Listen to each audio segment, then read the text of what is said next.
Muy buenos días con todos. Gracias al comité organizador de este cuarto curso de pediatría ambulatoria para la investigación.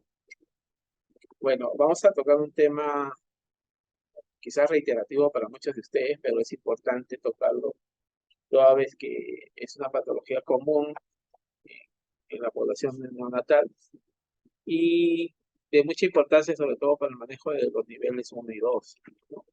Inclusive hasta 3, pero es importante siempre tener eh, en cuenta este tema y refrescar un poco los conocimientos y ver qué cosas hay de nuevo, ¿no? Eh, esta, hablamos de ictericia cuando en el neonato, cuando la bilirrubina sérica está superior a los 5, a diferencia del adulto, donde tiene que superar hasta los 2 miligramos para que se vea ictericia clínica. En el neonato no, esperamos superar los 5 miligramos y alguna literatura habla de 7. En el periodo neonatal, generalmente, la mayoría de los casos de ictericia neonatal son de causa fisiológica. Mucho menos es de causa patológica. Sin embargo, es importante siempre tener en cuenta el diagnóstico de ictericia y sobre todo el diagnóstico de hiperbilirubinemia, porque ya sea fisiológica o patológica, si la bilirrubina está muy alta, produce daño a nivel del sistema nervioso central y es un daño permanente. Entonces, y bueno, ¿por qué es importante tocar nuevamente este tema? Porque en la mayoría de los hospitales de nuestro país, excepto raras excepciones, generalmente las altas de los bebés recién nacidos o los neonatos junto con las madres son precoces, ¿no? A lo mucho están un día o 2 días cuando es cesárea, pero no nos permite valorar muy bien esta patología que se presenta, como vamos a ver conforme pasen los días. Y bueno, es un desafío constante en el abordaje, toda vez que el pico de hiperglucemia se da en el ámbito extrahospitalario. Vale decir, frente a estas altas precoces, muchas veces el niño va a presentar la clínica en casa y viene a consultar la emergencia o consulta externa, donde ya evidenciamos la ictericia clínica, ¿no?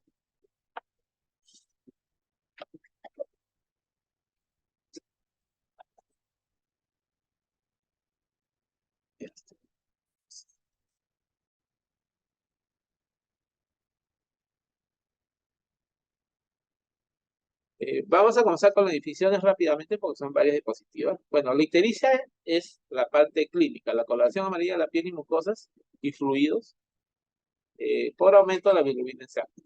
En cambio, hiperbilirubinemia es la elevación de los valores de bilirrubina sérica por encima de los valores normales. Para determinar cuáles son los valores normales, vamos a ver más adelante las tablas que se están proponiendo o ya están propuestas hace muchos años, la tabla de Butani y las tablas del grupo NACE, ¿no? Un pequeño recordatorio de cómo se produce la bilirrubina y cuál es el metabolismo en sí.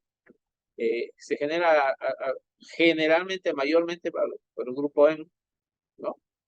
De los glóbulos rojos, ya sea los circulantes que se destruyen o cuando se producen más los glóbulos rojos que también se destruyen rápidamente.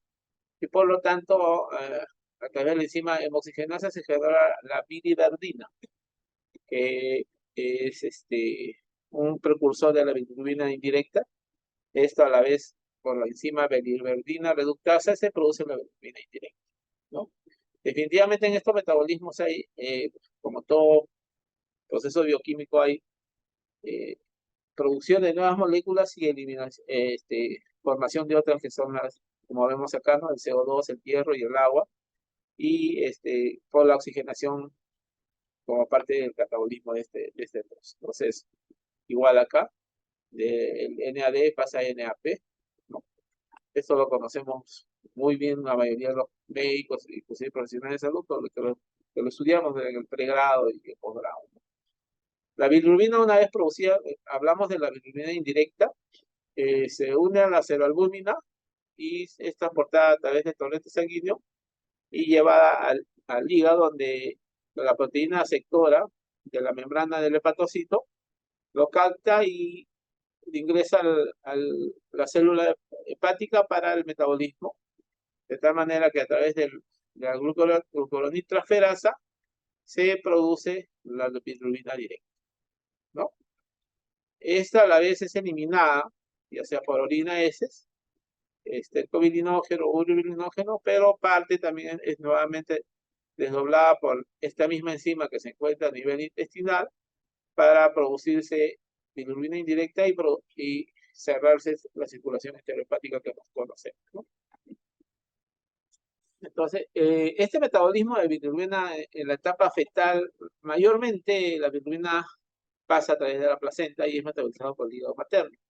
Sin embargo, al nacer, como todo proceso de adaptación, se corta el cordón umbilical, así como la adaptación del metabolismo de la glucosa, la adaptación respiratoria, cardiopulmonar, también el metabolismo de esta bilirrubina ya la asume el recién nacido. Entonces, para eso es importante una adecuada maduración de los sistemas celulares respectivos. Como vamos a ver cuáles son los factores que hacen que esta bilirrubina se presente en los recién nacidos, ya sea fisiológico o patológico.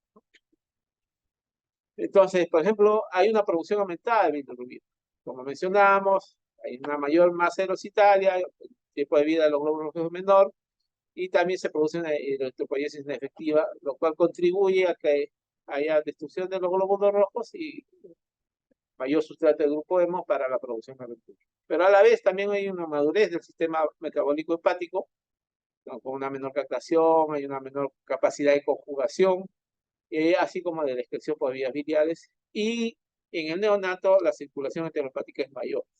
Entonces, todos estos procesos hacen que el niño presente ictericia. Bueno, hablando así de la ictericia fisiológica, se produce en el 60% de los casos, sobre todo en los recién nacidos a término, y desde las 36, aparece desde las 36 horas, ¿no? Por eso se llama ictericia tardía en algunos casos, y remite a los 7 a 10 días. La elevación de la bilirrubina generalmente no debe superar los 12 a 15 miligramos por decilitro en estos días, y no se asocia a otros síntomas, se autolimita solo. Siempre va a ser la predominio indirecta, siempre va a ser la predominio indirecta, ¿ya? Y en cambio, a diferencia de la ictericia patológica, que es el 6% de los casos recién nacidos a término, inicia antes de las 24 horas, perdón, y su aumento es mayor a 5 miligramos por decilitro diario, a predominio directo, mayor a 2 miligramos por decilitro o 20% total si es que es de este predominio directo, ¿no? Los signos de enfermedad subyacente, siempre tiene que haber una enfermedad subyacente que produzca la ictericia patológica. Generalmente la causa más frecuente es la incompatibilidad del grupo sanguíneo factor. Sin embargo, puede haber otras patologías, como vamos a ver. Y la duración es mayor de una semana, sobre todo en los recién nacidos a término, o de 2 semanas en el pretérmino. ¿Cómo se produce? ¿Cuáles son los factores patogénicos de la producción de esta ictericia o la hiperuremia? Principalmente, como les mencionaba, la causa hemolítica. Hablamos de isomonización, ya sea el grupo A, ABO, o subgrupos que haya, o el factor RH, pero también de efectos bioquímicos propios del glóbulo rojo, como deficiencia, perdón, del organismo, como deficiencia de glucosa 6-fosfato de deshidrogenasa, deficiencia de piruvato quinasa, así como anormalidades del glóbulo rojo. Estoy hablando de esferocitosis, eritrocitosis, estomatosis hereditaria, ¿no? Dentro de las causas no hemolíticas, un aumento de la circulación enteropática, sobre todo, por ejemplo, en prematuros, esto es mucho más frecuente. La ictericia por leche materna, ¿no? Que es diferente a la ictericia por lactancia materna, como dice más abajo, ¿no? Son dos tipos de ictericia relacionados a la lactancia, ya sea por el mismo proceso de lactancia como por la leche en sí. Dentro de las no hemolíticas seguimos obstrucción del tracto gastrointestinal, cuando hay pancreas anular, enfermedad de Hirschsprung, ilio meconial, estenosis pilórica, y por mayor producción de bilirrubina en caso de que haya poliglobulia, resorción, destrucción de glóbulos rojos, sobre todo cuando hay hemorragias digestivas, otro tipo de hemorragia en el niño, cefalohematomas, hematoma subgaleal, hemorragia intracraneana, fractura de clavícula, equimosis, todo esto contribuye a que esta hiperbilirubinemia se presente en los recién nacidos, ¿no? Mucho más raro, pero también hay que tener en cuenta cuando hay deficiencias propias del hepatocito, por ejemplo, enfermedades hereditarias como síndrome de Crigler-Najjar, 1 y 2, la enfermedad de Gilbert, en difusión hepática secundaria, en infecciones, ya sea una sepsis, cualquier infección que tenga el neonato, TORCH, que es muy importante acá, hepatitis, infección urinaria. En los casos de asfixia, como todo cuadro de asfixia confirmada, sabemos que va a haber una disfunción orgánica y una de las disfunciones es del hígado, ¿no? Por lo tanto, contribuye a que el niño haga ictericia. Enfermedades metabólicas de depósito, como galactosemia, tirosinemia, y otras causas como prematuresis, madre diabética, endocrinopatías, hipotiroidismo y trisomías que tenga. Bueno, generalmente, como vuelvo a repetir, el 25 a 30% se presenta en recién nacidos de términos, pero es mayor del 50%, inclusive algunos describen hasta 80% de pretéritos. Y hay que tener en cuenta que la ictericia por leche materna, que es una incidencia entre 1 en 200 recién nacidos. Mucho más que ahora estamos, muchos de los hospitales preconizando el uso de la leche materna exclusiva. No somos muchos hospitales amigos de la madre y el niño, entonces hay que tener en cuenta esto, ¿no? Bueno, entrando a la clínica y el diagnóstico. La clínica, lógicamente, va a ser la coloración amarilla de piel y mucosas. Sin embargo, esto no quita que hagamos un examen físico completo para buscar otro tipo de causas. Por ejemplo, si hay cefalomatomas, equimosis, ¿no?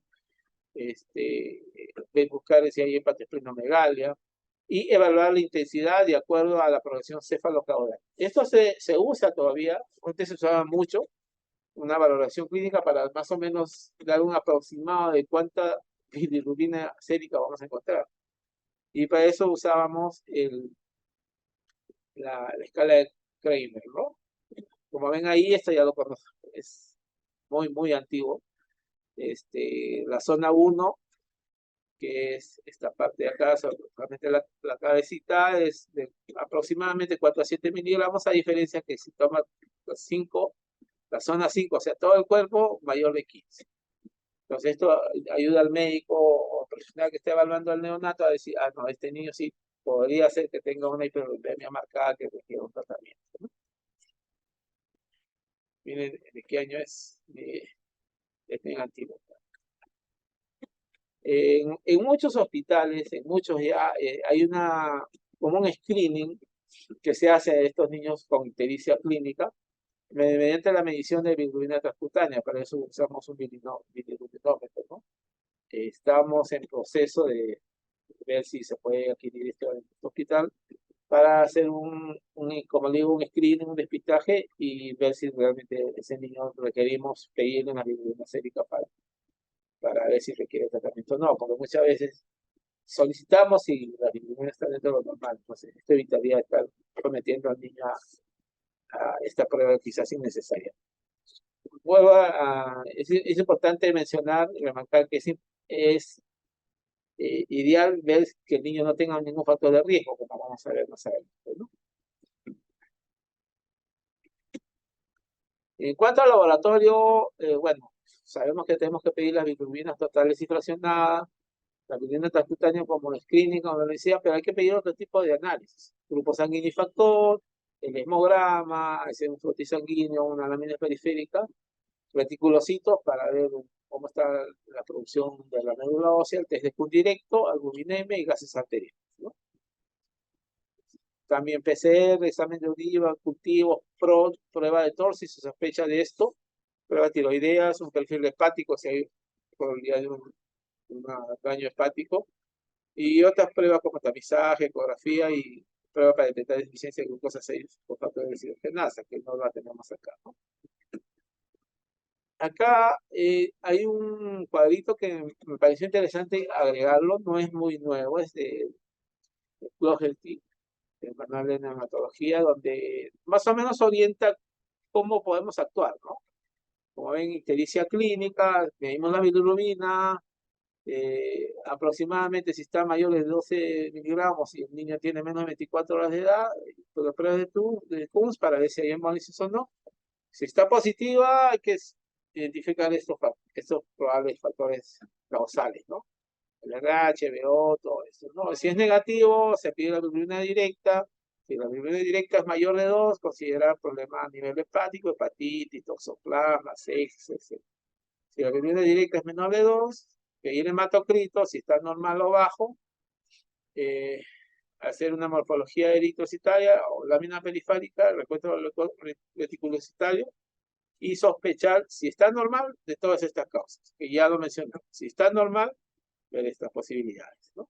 Yo creo que ayuda mucho, sobre todo a los colegas o personal de salud que trabaja en periferia, a tener un algoritmo diagnóstico, ¿no?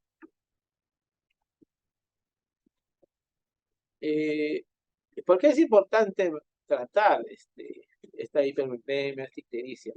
Porque esta bilirrubina tiene una toxicidad sobre el sistema nervioso y ese que al fin y al cabo es, digamos, el punto final donde va a concluir el riesgo de esta hiperglucemia. Entonces, el paso de la bilirrubina a través de la barrera hematoencefálica ocurre por varias razones.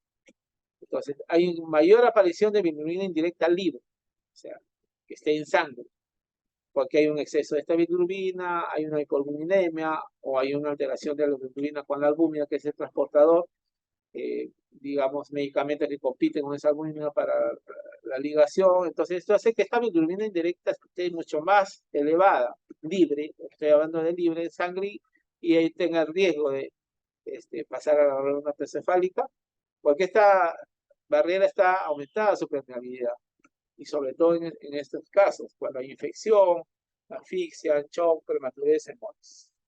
Entonces, si hay paso a la bilirrubina al sistema nervioso central, se produce una necrosis tisular, se altera la función mitocondrial neuronal y se produce la apoptosis neuronal o muerte secundaria, ¿no? El mecanismo de acción no está muy bien establecido, sin embargo, vamos a ir más adelante describiendo cuáles son las posibles causas etiopatogénicas, ¿no?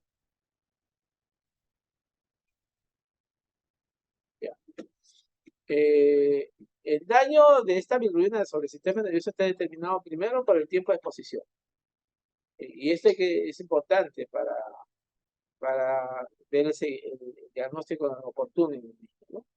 Muchas veces hemos tenido niños, ya no muy frecuentemente, pero hace buen tiempo, donde venían a los 7, 8 días con bilirrubinas muy elevadas en niños con signo de neuropatía o encefalopatía, porque ya probablemente a 7, 8 días ya el niño estaba muy expuesto a esta hiperglucemia, ¿no? La inmadurez del sistema nervioso, que es otro factor que interviene en esta toxicidad. El nivel de bilirrubina, que es importante, aunque no hay realmente todavía acuerdos en una cifra exacta. Antes se decía 20, 25, luego se fue siendo un poco permisible hasta 30, pero hay que tener en cuenta no solamente las cifras, sino los factores de riesgo. Si es un niño asfixiado, si es prematuro. Entonces, esos niños no podemos esperar que llegue a 30 para pensar que puede haber un daño neurológico, ¿no? Entonces, la consecuencia de esta toxicidad es la neuropatía auditiva, si hay un problema, un daño auditivo permanente, y una encefalopatía hiperglucémica, como vamos a describir, ¿no? Más o menos, ¿qué es lo que se describe en los estudios? Hay muchos estudios que ya están afianzando estos mecanismos fisiopatogénicos. Es que, por ejemplo, la bilirrubina, ¿qué hace? Inhibe las enzimas mitocondriales, interfiere en la síntesis de ANL, inhibe la síntesis proteica de la fosforilación a nivel neuronal. También tiene afinidad por los fosfolípidos de esta membrana celular en el sistema nervioso.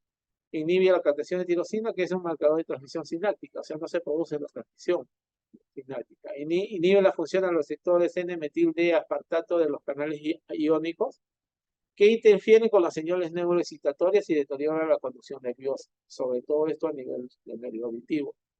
Inhibe el recambio iónico y el transporte hídrico en las células renales, lo que explicaría la tumescencia neuronal que ocurre en la encefalopatía bilirrubémica asociada con clorofila. Asimismo, incrementa los niveles de lactatos, disminuye los niveles de glucosa celular y deteriora el metabolismo de la glucosa celular. Si bien es cierto, algunos de estos estudios se han hecho en animales, cada vez están apareciendo algunos que están confirmando, ¿no? Un poco, pero todavía no hay evidencia muy definida sobre ello, ¿no? Entonces ya producido el daño por esta neurotoxicidad, lo que nos importa es la encefalopatía bilirrubinémica o hiperbilirubinémica, como lo denominan algunos, que es el síndrome neurológico causado por la hiperbilirubinemia, ¿no? El cuadro clínico tiene una etapa aguda con 3 fases. Una fase inicial donde el niño tiene una succión débil, aparte de la ictericia generalizada que va a tener, hipotonía, letargia, llanto agudo y disminución de movimiento. Una fase intermedia donde el niño ya entra a sopor, aún irritabilidad, fiebre, hipertonía, opistótonos, rechazo a alimentación, convulsiones y un llanto normal. Y la fase avanzada donde el niño puede entrar en coma, hay ausencia de succión y devolución, un opistótono marcado, apnea, convulsiones y necesidad de reanimación cardiopulmonar muchas veces. Por ejemplo, acá vemos un niño, ¿no? Donde aparentemente está en un estado soporoso, vemos que no hay una cuadriflexión normal que debe ser un neonato, ¿no? Los miembros superiores están extendidos, ¿no? Y luego de la etapa aguda hay una etapa crónica, donde ya, si el niño sobrevive, se produjo el daño y ya entra a las secuelas prácticamente, ¿no? El retraso psicomotor, hipotonía, reflujo aumentado de espasticidad, alteración extrapiramidal, el niño puede tener atetosis, valismo, tremor, hay una sordera neurosensorial total o parcial, alteraciones oculomotoras, estrabismo nistagmo, discapacidad intelectual y discapacidad dental. Vemos acá un niño en posición de opistótono, ¿no? Que tiene la ictericia marcada, pero lo que llama la atención es el estado neurológico. Bueno, en cuanto a la parte clínica, terminaré con esta definición, que el nictus, que muchas veces denominamos nosotros a la encefalopatía bilirrubinémica, todo lo decía, no, el niño está bajo el nictus. El nictus realmente es un término anatomopatológico que describe esa alteración, ¿no? La pigmentación amarilla a nivel de las ganglios basales, los núcleos paracraneales, el cerebelo, hipocampo, hasta anterior a la madre espinal, ¿no? Y a nivel de microscópico encontramos lo que estábamos hablando, necrosis, pérdida de neuronas y gliosis. Ese es lo que muchos de nosotros nos han enseñado en el grado, ¿no? El líquido, si se ve, vemos la pigmentación de los ganglios basales. Ya son pocos de los casos realmente que se ven de encefalopatía bilirrubinémica, ¿no? El tratamiento básicamente consiste en la fototerapia, principalmente fototerapia, y está basado exclusivamente en el valor de la bilirrubina sérica total, no tanto en las fracciones, sino en el total. Esto, tanto en las guías de la Asociación Americana de Pediatría como las guías LAI, ¿no? Bueno, sanguíneo de fusión en el caso que sea necesario, como vamos a ir viendo, y algunos fármacos que se pueden usar.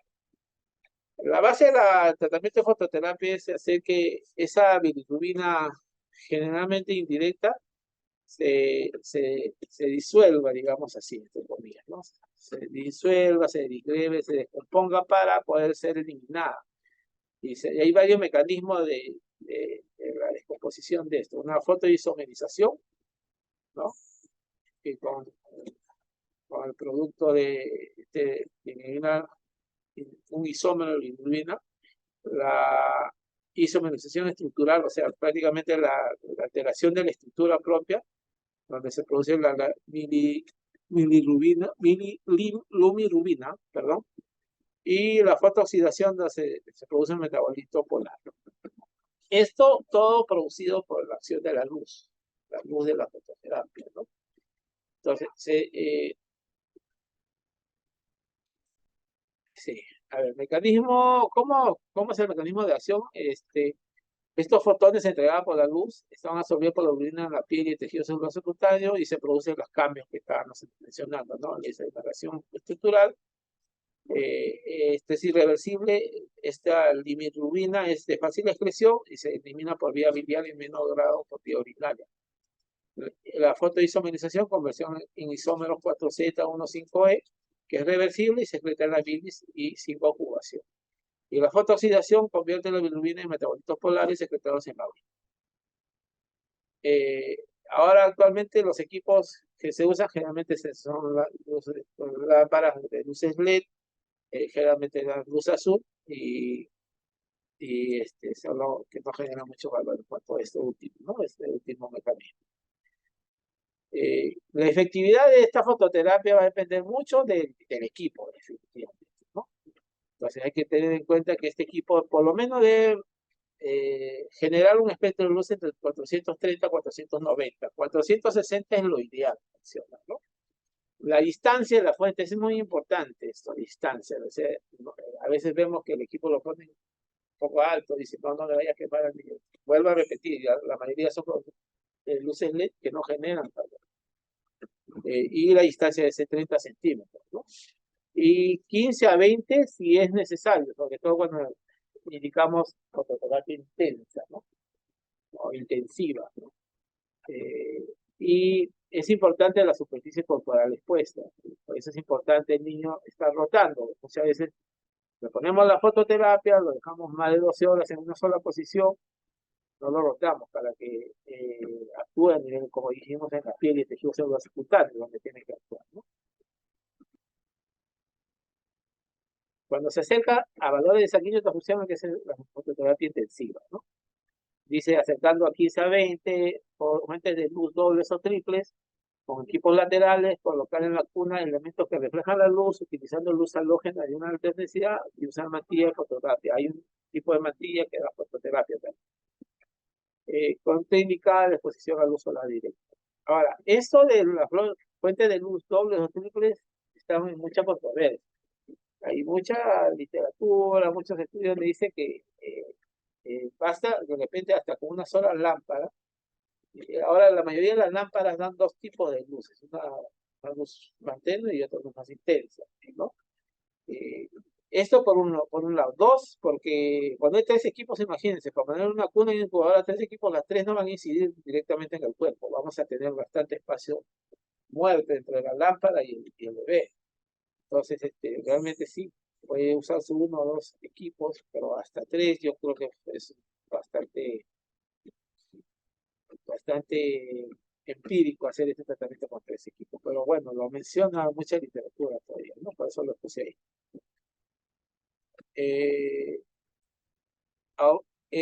Los efectos colaterales de la fototerapia es el aumento de pérdidas sensibles. Lógicamente esto ha disminuido bastante, como vuelvo a repetir, las lámparas no son las antiguas donde se generaba calor. Sí puede producir hipotermia porque debemos mantener una temperatura adecuada del niño, en el cuarto del niño o junto a la cuna para que no haga hipotermia, ¿no? Separación de los padres, sí, es cierto, el niño va a tener que estar prácticamente en la fototerapia todo el día, de tal manera que no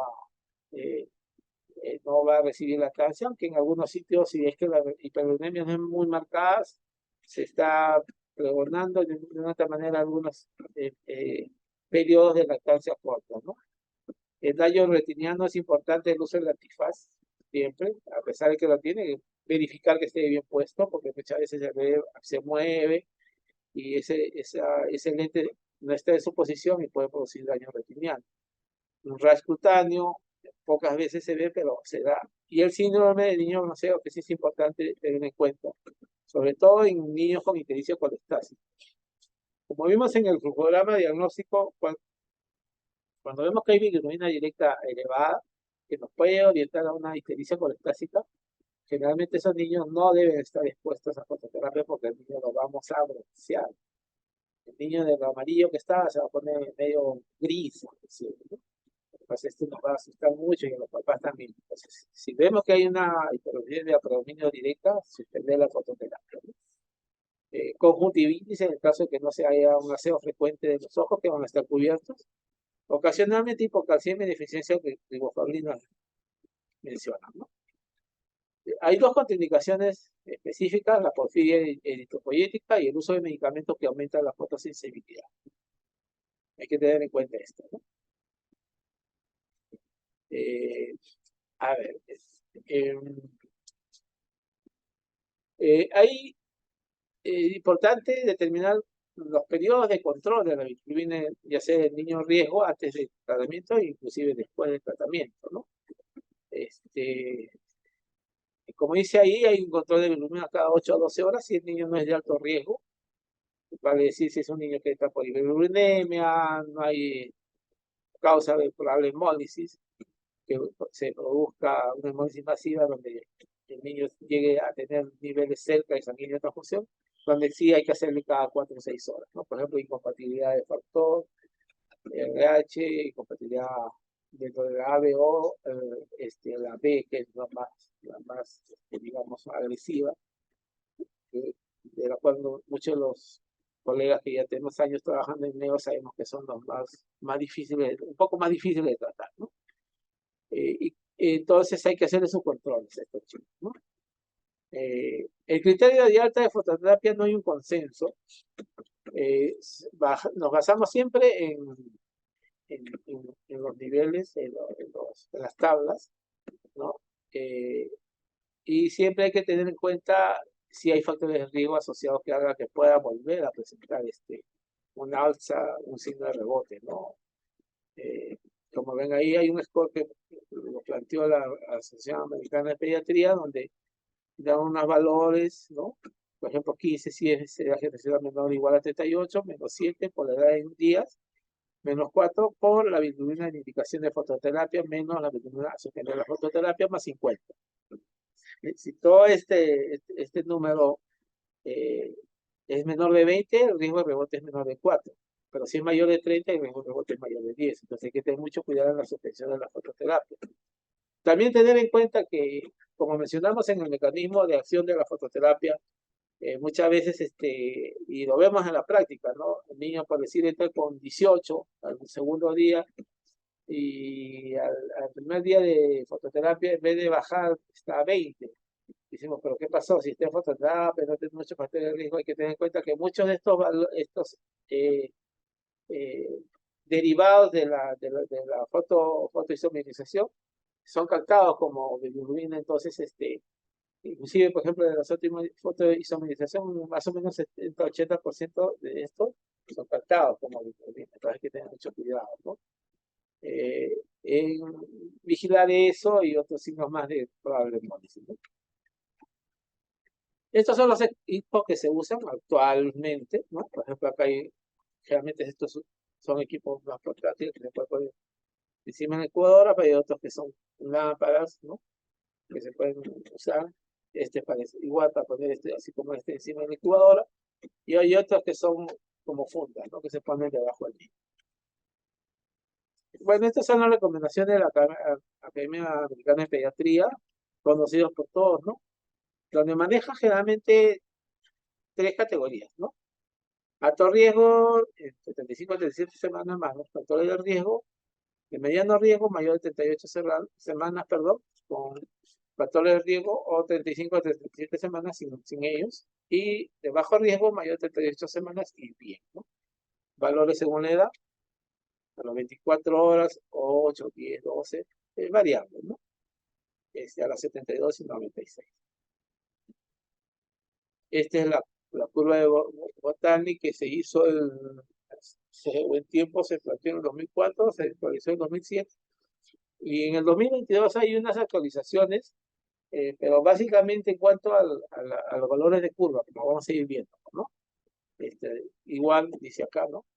Este es para fototerapia, ¿ya? Es una curva para fototerapia. Y estos son lo que plantean actualmente en la revisión del 2022, ¿no? Donde, frente a estudios que han hecho, demuestra que se debe ser un poquito más permisivo en cuanto a los valores, ¿no?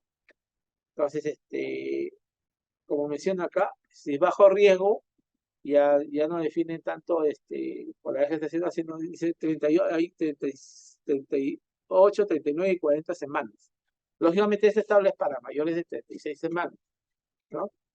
Y vemos acá, hay una diferencia entre lo que está punteado y lo que está en, en cuanto al 2004, lo que era el 2004 era lo que plantea en ese año, y punteado 2022, ¿no? Son un poco más permisivos en cuanto a los niveles, como vemos, ¿no? Esto en ausencia de factores de riesgo de neurotoxicidad, para los niños de 38, 39, 40 semanas, prácticamente viene a ser casi lo mismo.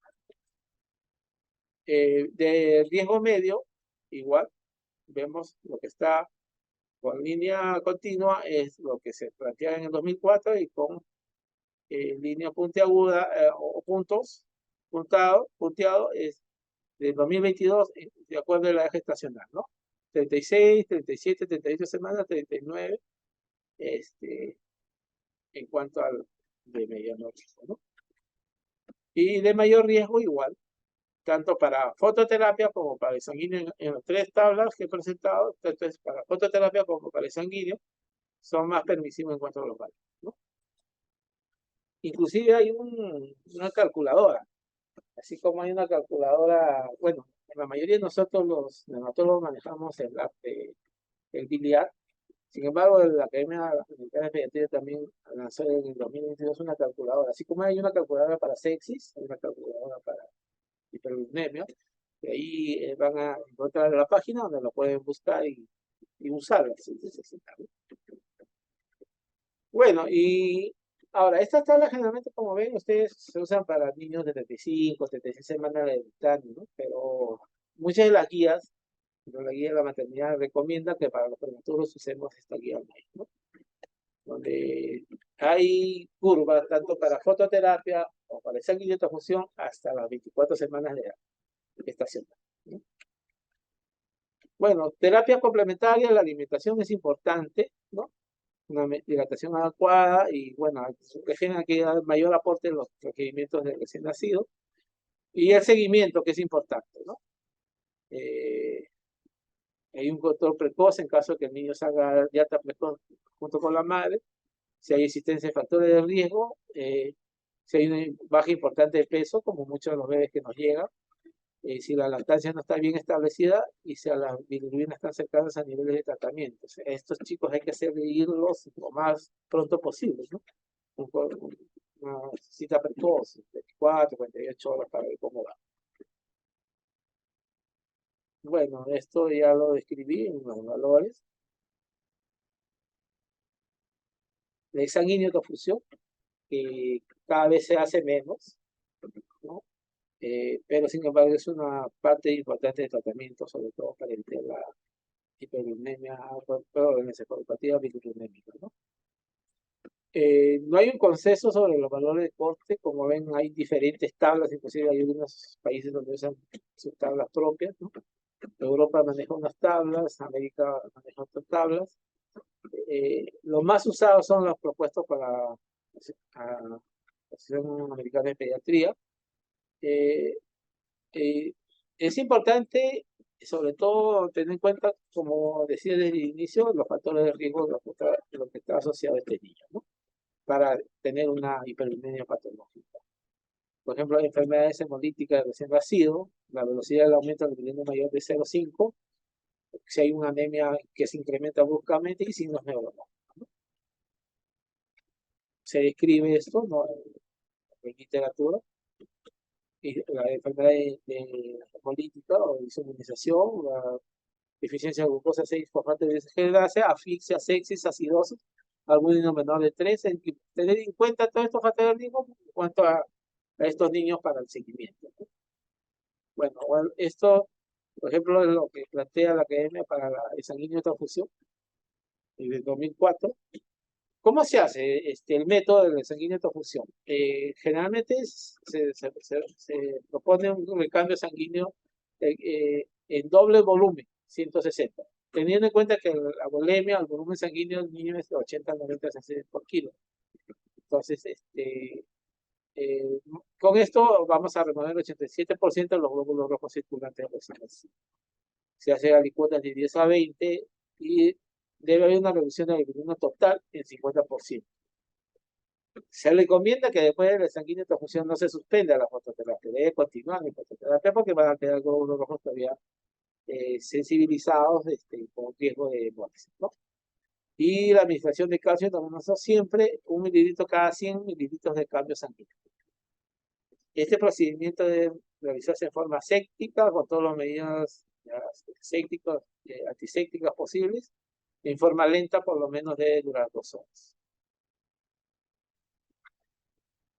monitorizado en una cuna términa, con la canalización de vasos umbilicales. ¿Y qué sangre vamos a usar? Bueno, sangre fresca, debe ser menos de 7 días, paquete globular o plasma fresco, y plasma fresco congelado, perdón. Y si hay inmunización RH, usamos grupo O negativo.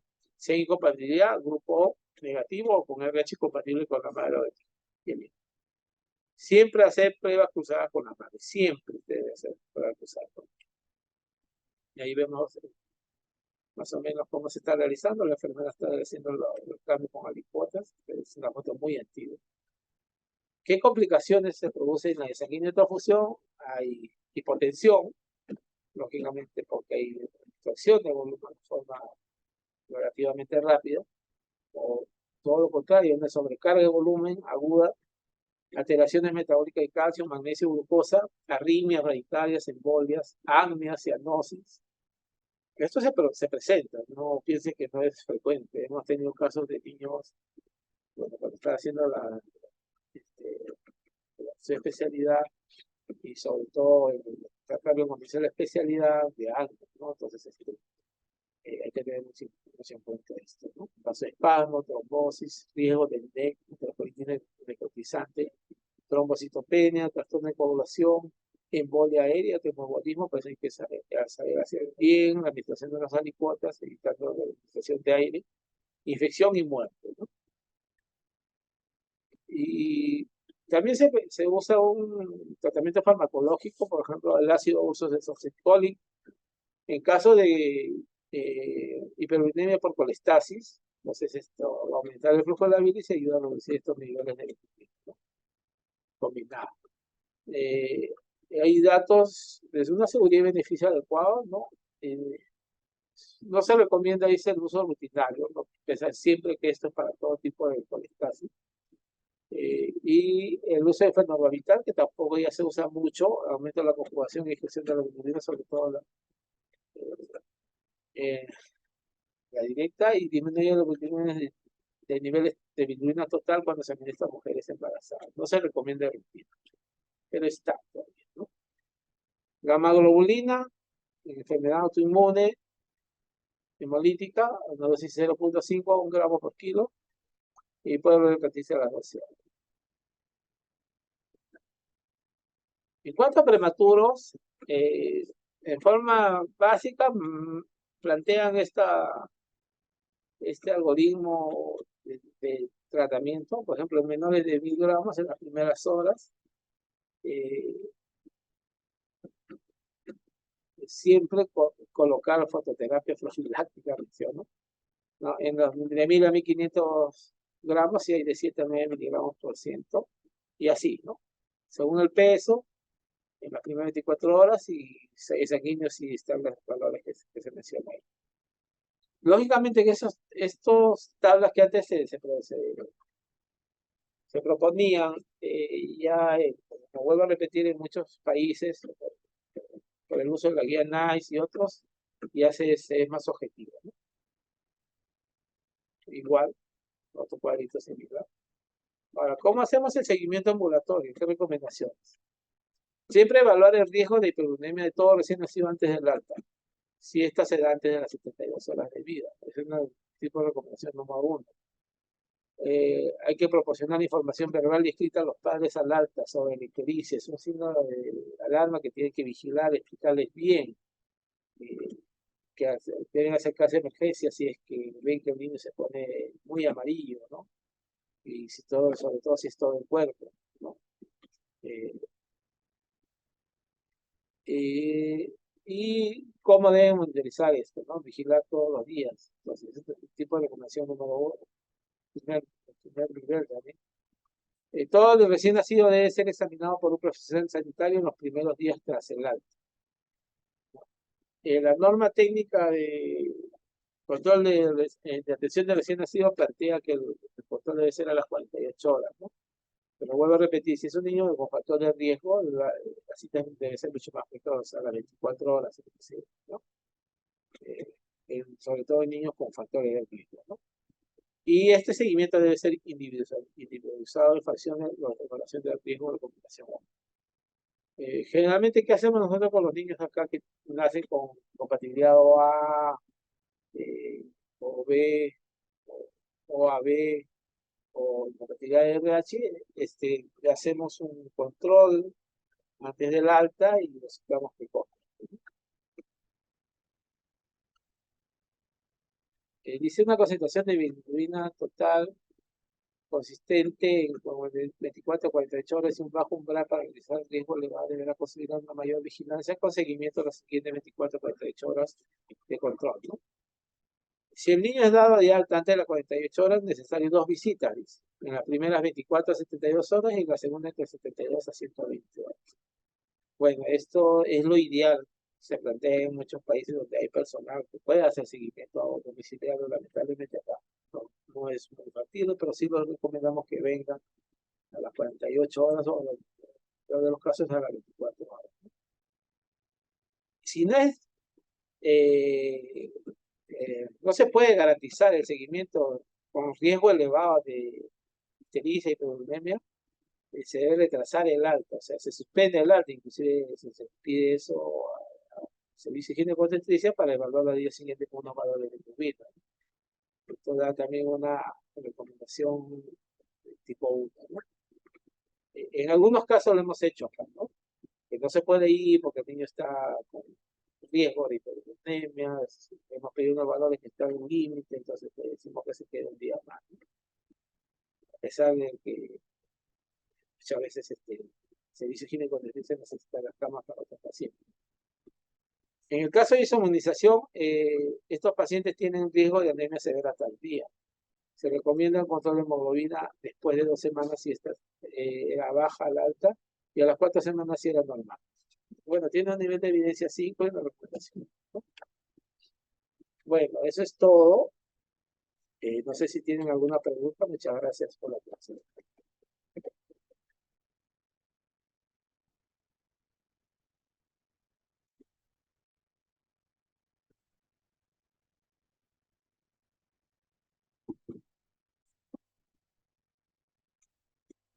Doctor Domínguez, agradecerle su participación. Por aquí tenemos algunas preguntas del auditorio. Bueno, por acá una pregunta menciona, si tenemos un lactante de 2 meses con bilirrubina total en 2.8, a predominio directo en 1.2 de bilirrubina directa, aproximadamente 40% del total, con una ecografía de vías biliares normales, con buen crecimiento, ¿usted considera que el caso debería seguirse estudiando? ¿Cuál sería el manejo que usted considera, doctor? Claro,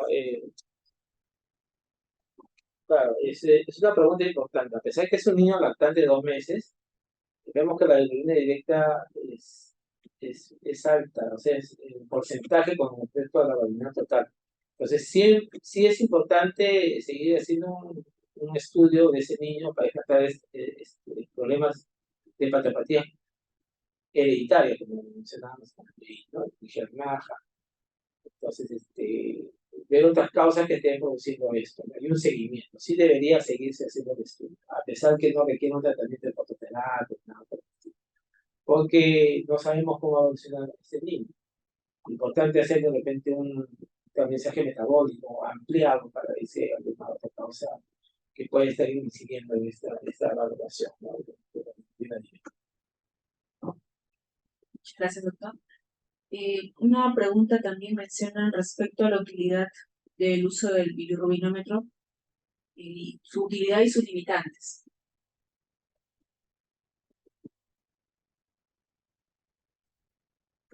A ver, realmente es un instrumento muy útil, toda vez que, como digo, nos permite valorar, hacer un tamiz en los servicios donde realmente contamos con muchos neonatos.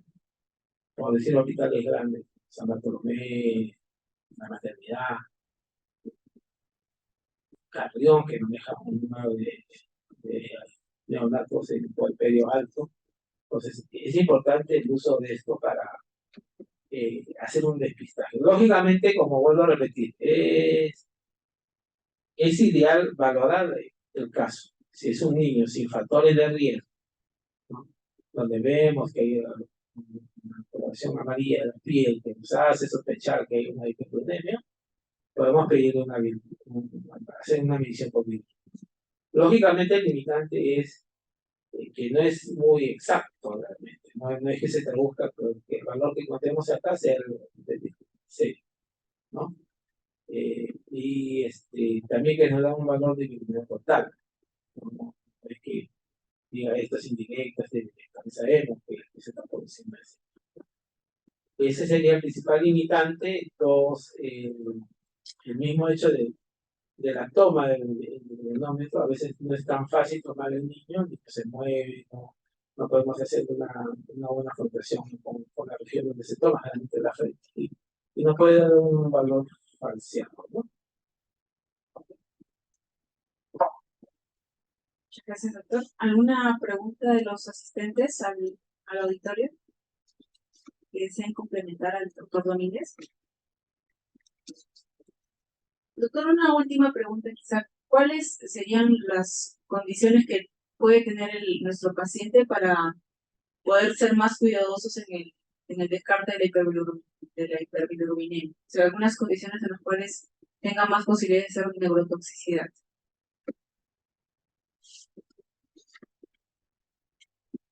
Bueno, importante tener en cuenta en los niños, sobre todo, si son niños a término, ¿no? 35 semanas, un poco más, o 36 un poco más, sobre todo en las causas políticas, ¿no? Si hay incompatibilidad del grupo o factor, ¿no? Ahora, independiente de esto, si es, por ejemplo, con los pretérminos, hay que tener mucho cuidado, a pesar de que ellos no pueden tener incompatibilidad sanguínea, por el mismo hecho de la prematuridad, pueden hacer hiperuremias altas, ¿no? Entonces, y en estos niños hay que tener mucho más cuidado en cuanto al seguimiento y el diagnóstico de estos bebés. Lógicamente que hay un grupo también por ahí que tener, que es lo que en la práctica se ve. Niños con retardo de crecimiento o pequeños para gestacional, niños asfixiados, con asfixia, encefalopatía, esos niños hay que tener mucho cuidado y un seguimiento adecuado de esto, ¿no? De esta hiperuremia que viene a ser parte de todo el complejo sintomático que va a presentar un niño asfixiado. Puede tener encefalopatía, puede también ser hiperuremia, puede contribuir a esta encefalopatía, ¿no? Principalmente eso, ¿no? En nuestra realidad es que muchas de las gestantes que vienen, muchas no son controladas, vienen con infecciones urinarias, no tenemos datos de si se han hecho pruebas de torsión o no. Entonces es importante todo esto, tener en cuenta lógicamente en aquellos niños, vuelvo a repetir, prematuros, causa de ¿no? Incompatibilidad del grupo, factor, asfixiados y pequeños problemas gestacionales que este diagnóstico manejamos nosotros como neonatólogos, lógicamente el diagnóstico de recibe de ginecología. Muchas gracias, doctor. Nuevamente reiterarle nuestro sincero agradecimiento por su participación, por compartir sus conocimientos y experiencias en esta disertación. Así que un fuerte aplauso para el doctor Domínguez. Muchas gracias.